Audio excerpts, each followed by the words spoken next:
반갑습니다. 수요 2부 예배 오신 모든 주의 자녀 여러분, 하나님 우리 아버지의 사랑하심과 우리 주 예수 그리스도께서 주시는 평강이 함께 하시기를 바랍니다.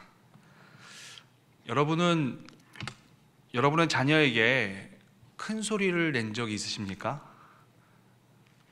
1부 때 같은 질문을 했을 때요, 엄마랑 같이 어떤 중학생이 그러면서 굉장히 기억에 남습니다. 물론 그건 잘못된 일이죠. 하지만 안타깝게도 저도 돌아보면 그런 경험이 여러 번 있습니다. 특히 자녀가 제가 생각할 때 위험한 일에 노출되어 있다고 생각할 때 저도 모르게 큰 소리가 막 나오더라고요. 어제 설교를 준비하면서 저의 말과 행동을 곰곰이 생각해 보니까 제가 아이들을 향해서 제일 많이 하는 말은 한 단어였습니다. 무엇인지 아십니까? 차차차차차차 그렇습니다. 차를 보지 않고 뛰어가는 아이들 때문에 뛰어가는 아이한테 굉장히 큰 소리로 많이 외쳤습니다. 이런 큰 소리를 들은 아이들의 반응이 어떤지 아십니까? 일단 신났던 마음이 좀 가라앉습니다. 근데 좋게 말해서 가라앉은 것이고 나쁘게 말하면 살짝 침울해지죠. 그리고 뭔가 서운한 마음이 이렇게 드는 것 같게 되면서 자기에게 이렇게 큰 소리를 낸 사람에 대해서 이런 불만의 표정을 이렇게 해가지고 불만의 표정을 짓게 되죠. 그런데 이러한 태도는 사실 우리에게도 있습니다. 우리의 삶에 어떤 고난이 닥칠 때 우리도 이런 반응이 있게 되죠. 사소한 어려움에서부터 인생의 큰 고난에 이르기까지 인생 가운데 어떤 어려움이 닥칠 때면 우리는 침울해지고 뭔가 하나님을 향해서 그런 서운한 마음, 이런 마음이 들게 되면서 하나님께 불만을 표현하게 되곤 합니다. 하나님 저한테 왜 그러셨어요? 하나님 제가 왜 이런 고난을 당해야 하나요? 하나님 정말로 계십니까? 하나님 계시면 어떻게 저한테 이럴 수 있습니까? 라고 하나님께 불만을 표현하곤 하죠. 오늘 말씀은 우리 그리스도인에게 이 고난이란 무엇인가, 또 이 고난을 어떻게 바라봐야 하는가, 우리가 이 고난을 어떤 태도를 가지고 바라봐야 하는지 함께 살펴보고자 합니다. 오늘 말씀은 히브리서 12장입니다. 히브리서 12장은 믿음장이라 불리는 히브리서 11장 그 다음이죠. 구름같이 둘러싼 허다한 증인들의 삶을 히브리서 11장에서 쫙 나열한 뒤에 그러므로 이제 우리가 이 믿음의 삶을 살기 위해서 어떻게 해야 되는가에 대한 권면이 12장에서 이어지고 있습니다. 1절부터 3절은 구체적으로 세 가지를 이야기를 하고 있습니다. 첫 번째, 내 삶에서 무겁고 얽매이기 쉬운 것은 벗어버려라. 두 번째, 인내하면서 내 앞에 펼쳐진 경주를 하라. 그리고 세 번째가 이런 믿음의 경주의 모범을 보이신 예수를 바라보라 라는 것이죠. 그리고 4절에서는 죄와 싸우는 것에 대해서 이야기한 후에 오늘 읽었던 말씀 5절부터 13절은 특별히 한 가지 주제를 깊이 다루고 있습니다. 그것은 한 가지 주제인데요, 이 한 가지 주제를 우리가 깊이 묵상하면서 한 절 한 절 그 의미를 살펴보는 것이 유익하겠습니다. 오늘 말씀은 주의 징계하심이라고 하는 이 주제를 가지고 함께 말씀을 살펴보고자 합니다. 우리 5절과 6절 말씀 우리 다시 한번 읽어보도록 하겠습니다. 또 아들들에게 권하는 것 같이 너희에게 권면하는 말씀도 잊었도다. 일러스되 내 아들아 주의 징계하심을 경히 여기지 말며 그에게 꾸지람을 받을 때에 낙심하지 말라. 주께서 그 사랑하시는 자를 징계하시고 그가 받아들이시는 아들마다 채찍질하심이라 하였으니. 아멘. 히브리서 저자는 이 그리스도인들에게 너희는 권면의 말씀을 잊었다라고 책망을 합니다. 근데 이 권면의 말씀은 아들에게 권하는 것 같은 그러한 권면인데요, 이 권면의 내용을 보자면 사실은 잠언 3장 11절에서 12절 말씀에 있는 내용을 그대로 인용한 것입니다. 히브리서 저자는 이 잠언 3장에 있는 내용을 그대로 인용하면서 너희 그리스도인들이 두 가지 내용을 잊어버렸다라고 책망을 합니다. 그 두 가지 내용은 무엇입니까? 첫 번째로 주의 징계하심을 경히 여기지 말라라고 하는 이것을 잊어버렸다라고 합니다. 여기서 징계하심이라고 하는 이 단어가 처음 나오는데요, 이 단어를 어떻게 이해하는지가 오늘 설교의 핵심이라고 볼 수가 있겠습니다. 여러분, 보통 징계하심이라고 하면 어떤 의미가 떠오르십니까? 단순히 어떤 벌이나 어떤 위반 사항에 대해서 벌을 내리고 제재를 가하는 일, 보통 이런 식으로 이해를 하게 되죠. 하지만 오늘 본문의 말씀에서 있는 징계하심, 그 파이데이아스라고 하는 이 단어는 사실은 훈련, 교정, 양육이라고 하는 단어가 의미가 포함되어 있습니다. 그러니까 어떤 단순히 꾸짖음, 징벌 자체를 의미하는 것이 아니라 그런 꾸짖음과 징벌을 통해서 교훈하고 또한 교육하는 것에 초점이 맞춰져 있는 단어인 것이죠. 그런데 당시 그리스도인들은 이러한 주의 징계하심, 훈련에 대해서 경히 여기곤 했죠. 즉 가볍게 여기고 깊게 생각하지 않았다라는 것입니다. 그저 고난이라는 것이, 그런 나쁜 일이 내 삶에서 일어났구나, 이런 것을 알아차리고 원망하고 불평하고 기분 나빠했을 뿐이죠. 히브리서 기자는 이런 주의 훈계하심에 대해서 가볍게 여기고 깊이 생각하지 않는 태도를 버리고 그것에 대해서 깊이 생각하고 진지하게 받아들여라 라고 권면하고 있는 것이죠. 또한 당시 그리스도인들이 잊어버렸던 두 번째 내용은 무엇이었냐면 그에게 꾸지람을 받을 때에 낙심하지 말라라는 내용이었습니다. 당시 그리스도인들은 하나님의 꾸지람을 들었을 때에 낙심하는 일들이 있었습니다. 자신의 삶 가운데 일어나는 어떤 나쁜 일, 고통스러운 일들이 있다면 그것만 생각하고 그런 일에 일어나는 현실에 집중하면서 의기소침해하고 그것만 생각하며 고통스러워하는 것이죠. 아무것도 더하려고 하지 않고 무기력하게 낙심에 빠져 있는 이런 상황입니다. 하지만 히브리서 저자는 그리스도인에게 권면하기를 낙심하지 말라라고 권면을 하는 것이죠. 제가 앞에서도 잠깐 얘기했지만 저는 자녀 교육에 조금 엄하게 하는 편입니다. 제가 자라온 배경도 그렇지만 제가 생각할 때 부모는 자녀에게 마땅히 해야 할 것을 가르쳐야 하는 그런 책임이 있다라고 생각하기 때문이죠. 그래서 저는 이제 제가 생각할 때 어떤 뭔가 선을 넘었다라고 하는 부분이 있다면 매를 들어서라도 그것을 좀 확실하게 기억을 시켜야 된다라고 생각을 하고 있습니다. 저는 이제 작년으로 생각을 하고 있는데 기억이 나는데요, 둘째인 딸이 무엇인가 잘못된 일을 했었습니다. 같은 일로 몇 번을 주의를 줬는데 계속 잊어버리고 그냥 넘겨듣고 그랬었죠. 그래서 이번에는 안 되겠다라고 생각이 들어서 매를 들었습니다. 제 기억으로는 발바닥을 맴매를 2대를 때렸습니다. 네, 그건 매가 아니라 맴매였습니다. 네, 제가 분명히 기억하는데요. 그랬더니 어떤 일이 벌어진 줄 아십니까?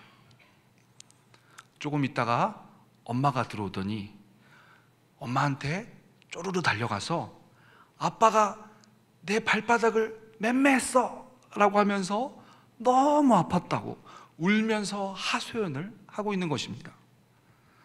제가 왜 그렇게 매를 들었는지, 무엇을 하지 말아야 하는지 이런 생각들은 저 멀리 던져버리고 단지 아빠가 자기를 아프게 했다, 이 사실만 남고 아빠를 향한 원망만 계속해서 되풀이했던 것이죠.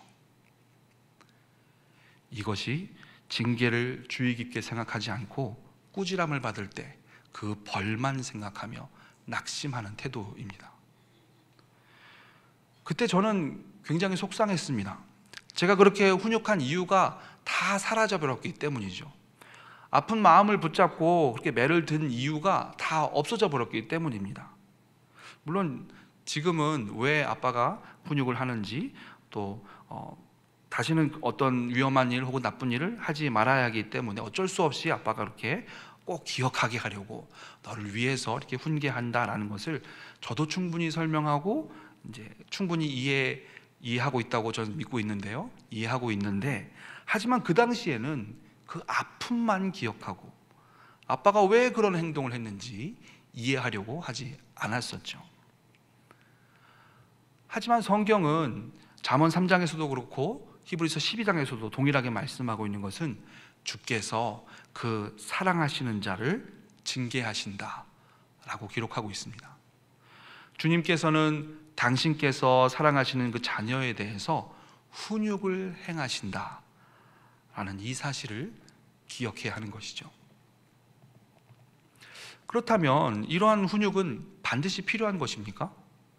꼭 이러한 방식으로만 기억나게 해야 될까요? 꼭 이런 방식으로만 가르쳐줘야 하는 것일까요? 다른 방식은 없는 걸까요? 성경은 그렇다라고 대답을 합니다. 이런 훈육과 훈계는 반드시 필요하다라고 7절과 8절 말씀에 기록이 되어 있습니다. 우리 함께 7절과 8절 말씀 함께 읽어보도록 하겠습니다.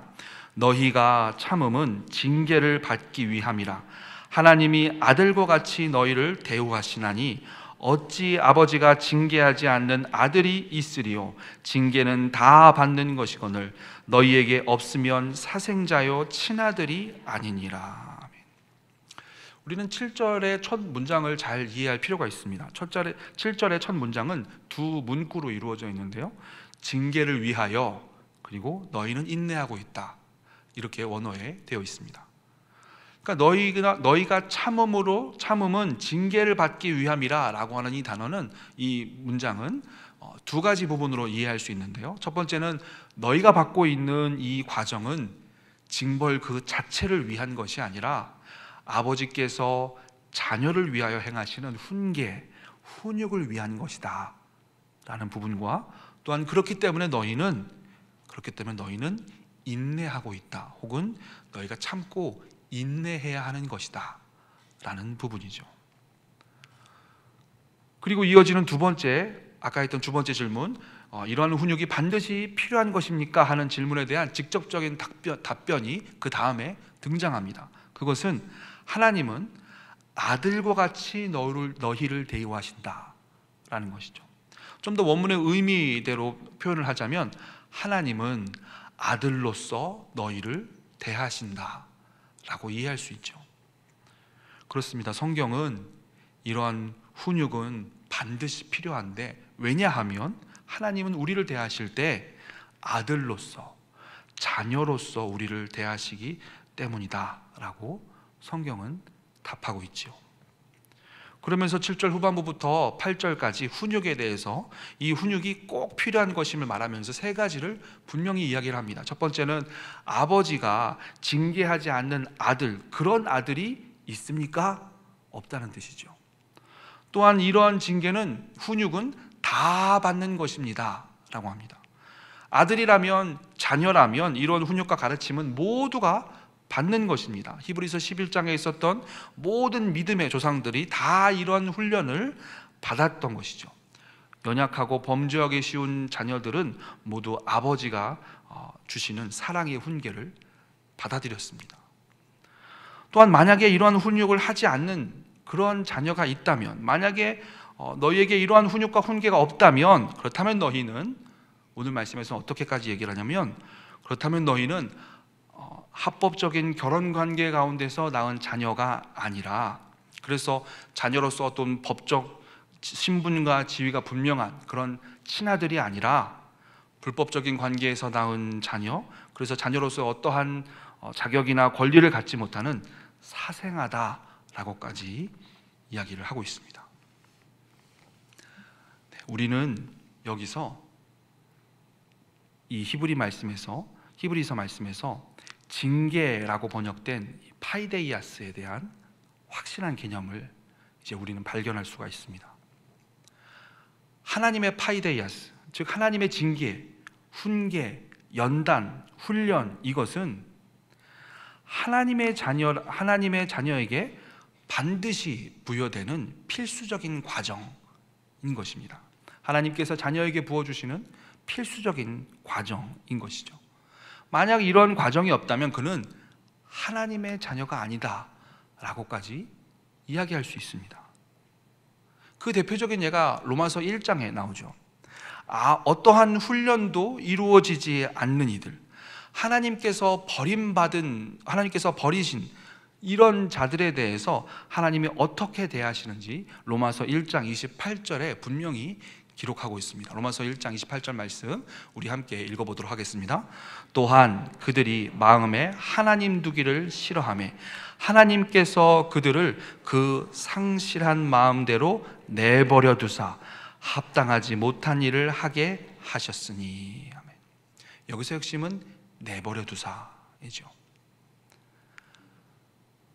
하나님의 택함을 받지 못한 자들은 하나님에게 어떠한 징계를 받거나 어떤 큰 벌을 받거나 이런 일이 일어나지 않습니다. 노아의 홍수 때도 그랬지만 택함 받지 못한 자들에게는 어떠한 제재도 훈계도 고난도 없이 그저 먹고 마시고 장가들고 시집가고 자신이 원하는 대로 살았죠. 그리고 하나님은 그것을 내버려 두십니다.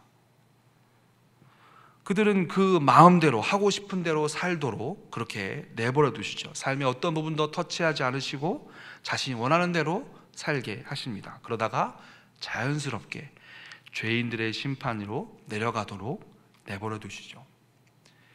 이런 모습에 대해서 욥기 21장은 이렇게 기록하고 있습니다. 제가 읽어보겠습니다. 7절부터 13절 말씀인데요. 어찌하여 악인이 생존하고 장수하며 세력이 강하냐?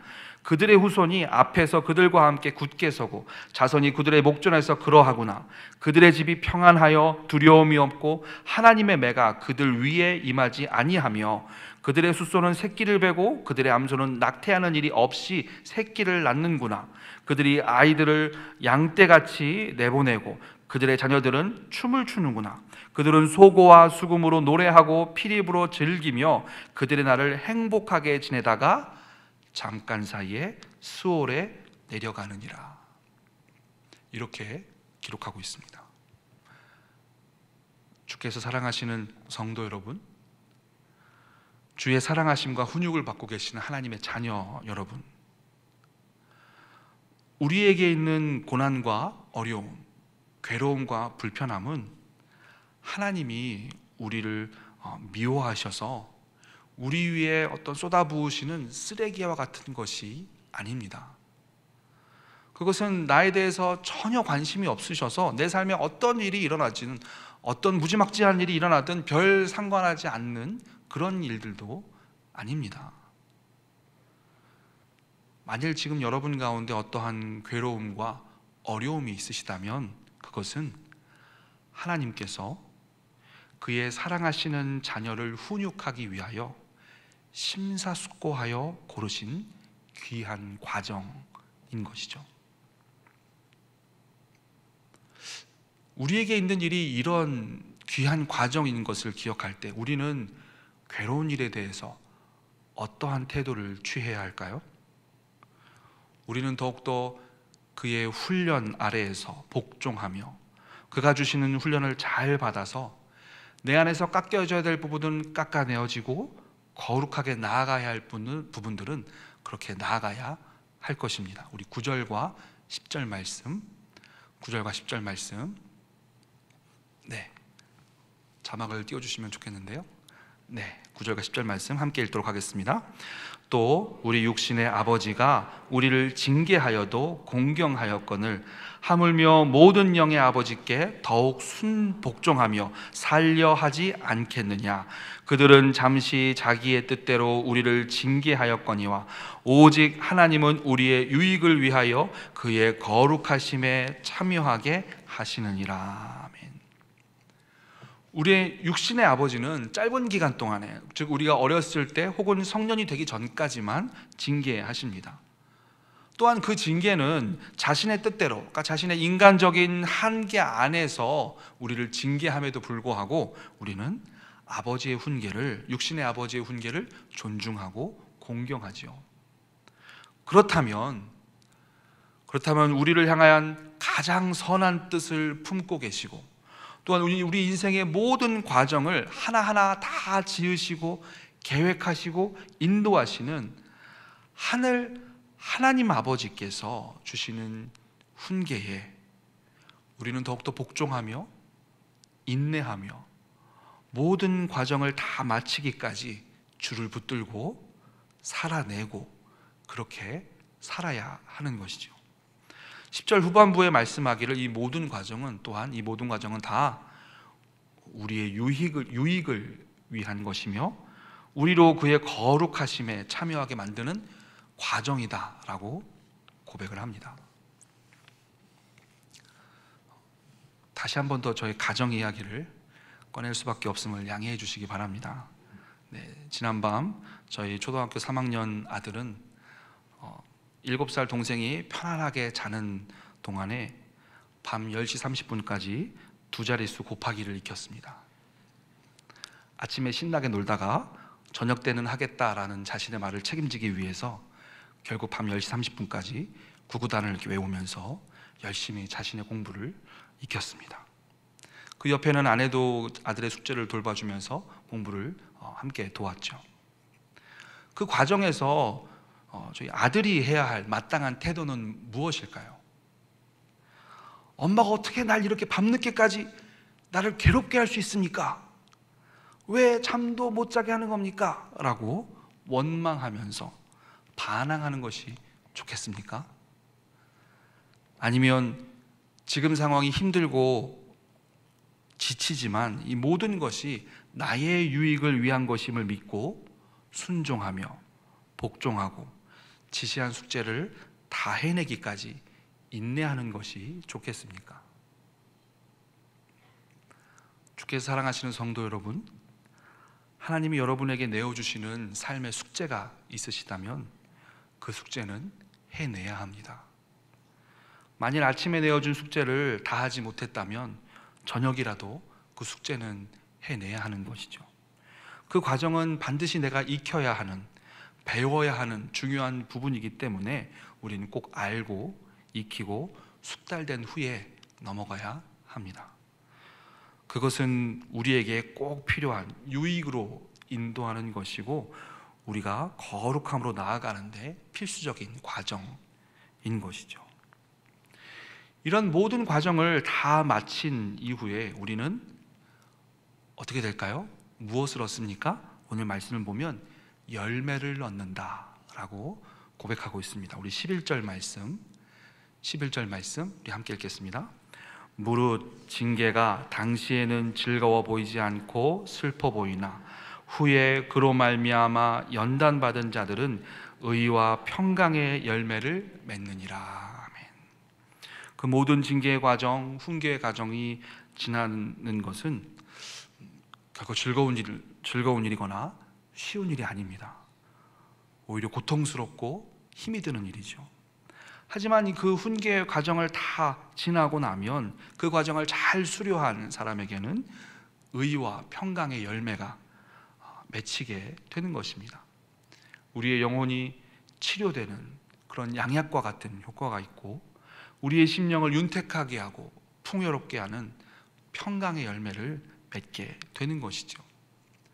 혹시라도 우리의 마음이 안일해진 부분이 있었다면, 나도 모르게 안일해진 부분이 있었다면, 그래서 그토록 추구하던 하나님 나라에 대해서 잊어버렸거나 혹은 인생의 쾌락을 발견하고는 그것이 하나님과의 화평에서 주는 행복을 대신하거나 그렇게 해서 세상적인 삶을 살고 있었다면 하나님은 우리에게 훈계와 훈련의 과정을 겪게 하심으로써 하나님은 다시금 우리에게 우리 자신의 연약함과 한계와 쉽게 범죄함을 깨닫게 하시고 또한 이 세상은 헛되고 유한하고 언젠가는 이 땅을 떠나게 돼야 됨을 기억나게 하시며 이 세상이 아니라 다가올 세상에서 누리게 될 그 영생과 하나님 나라에 대한 소망을 다시금 품게 하시는 것이죠. 이처럼 징계는 우리의 영혼을 개선시키고 다시금 우리에게 의와 평강의 열매를 맺게 하십니다. 말씀을 정리하겠습니다. 주께서 사랑하시는 와우리교회 성도 여러분, 특별히 훈련과 연단 중에 있는 하나님의 자녀 여러분, 훈육을 뜻하는 영어 단어 discipline, 이것과 제자를 뜻하는 영어 단어 disciple, 이것은 모두 제자, 문화생, 학생을 뜻하는 라틴어 디시플루스라고 하는 한 단어에서 나왔습니다. 우리가 우리의 주님이신 예수님을 정말 주님으로, 주권자로, 삶의 주인으로 모시는 그런 제자라고 한다면 우리의 삶 가운데 우리의 삶을 교정하시는 하나님 아버지의 훈육과 훈계는 당연한 것입니다. 만약 우리의 삶이 너무나 평안하고 아무런 거치는 것이 없다면, 그렇다면 도리어 우리는 근심하면서 자신을 돌아봐야 합니다. 나는 정말로 택함받은 제자인가? 나는 정말로 지금 거룩을 향해서 나아가고 있는 하나님의 자녀인가? 나는 정말로 구원받은 신자인가? 자신을 돌아봐야 하는 것이죠. 하지만 반대로 여러분 가운데, 여러분의 삶 가운데 하나님의 끊임없는 간섭하심과 불편함, 힘들고 어려움이 있다면 도리어 안심하십시오. 여러분들은 하나님의 사랑받는 아들과 딸이고, 또한 주님의 지도 아래 성장하고 있는 주의 제자임이 분명합니다. 우리는 최근 하나님께서 담임 목사님을 통해서 말씀하시는 이 성경의 진리를 기억할 필요가 있습니다.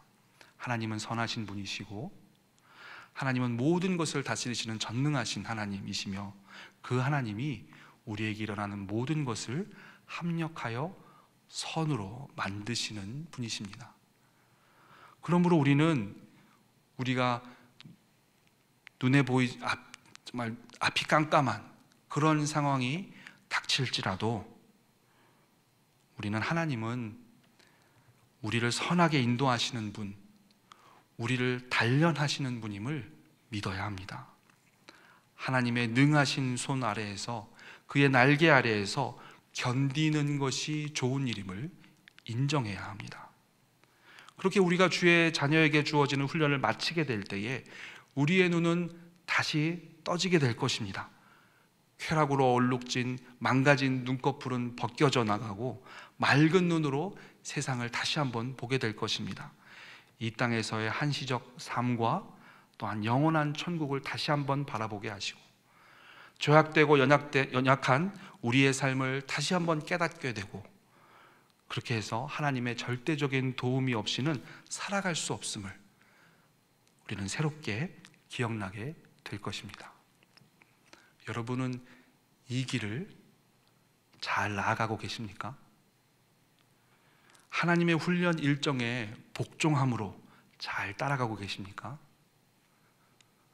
우리가 이 부분을 놓고 찬양하고 함께 기도하시기를 바랍니다. 우리 찬양 오직 예수뿐이네 함께 찬양합니다.